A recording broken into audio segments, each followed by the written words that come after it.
Hello and welcome to another fun-filled edition of Adam's Music Box. And today I want to tell you all about one of the two most important R&B albums of the 1980s.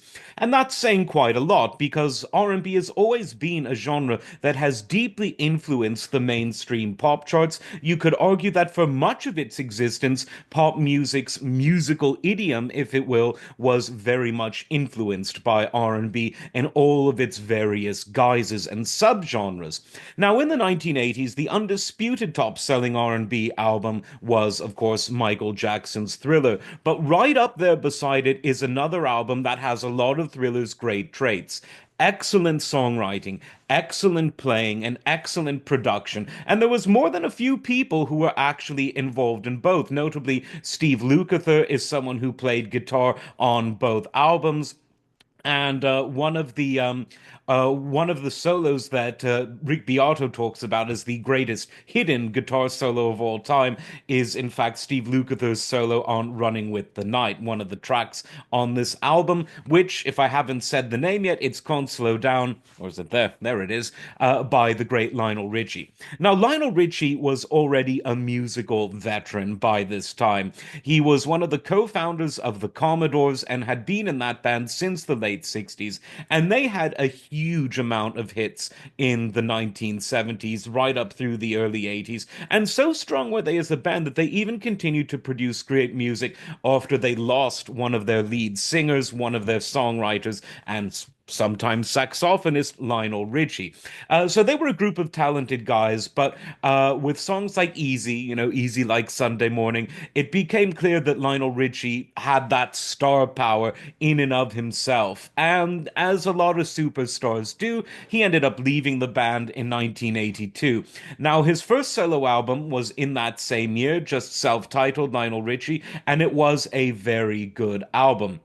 But the follow-up, 1983's Can't Slow Down, was absolutely massive. It was certified diamond, which wasn't a very easy thing to achieve. Thriller, another album up there. This album was everywhere. Again, like Thriller, the videos were all over MTV. Probably the most iconic video from this album, although All Night Long was quite an iconic video too. But the Hello video, you've all seen it. The blind student at the school, and Lionel plays the role of the teacher, and there's the sculpt, the bust of his head. I mean, it's a bit surreal, but iconic, and of course the song one of the most beautiful of all time. And this really made Lionel Richie a part of the 80s in a way that you could really only say people like Michael Jackson and Phil Collins were. In fact, if I had to pick out the three sort of pop superstars as solo artists that really defined the 80s, those were the three I'd pick. I'm sure I'm missing or forgetting someone.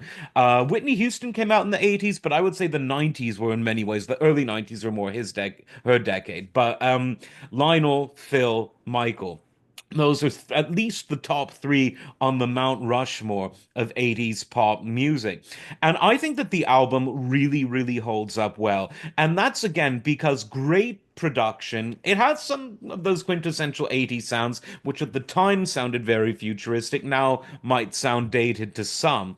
But nevertheless, when you have playing of that quality, I mean, I'll just read off some of the names of musicians. The great Michael Narada Walden, wonderful songwriter, producer, drummer in the worlds of jazz, fusion, pop, and R&B. Nathan East, one of the great bass players ever.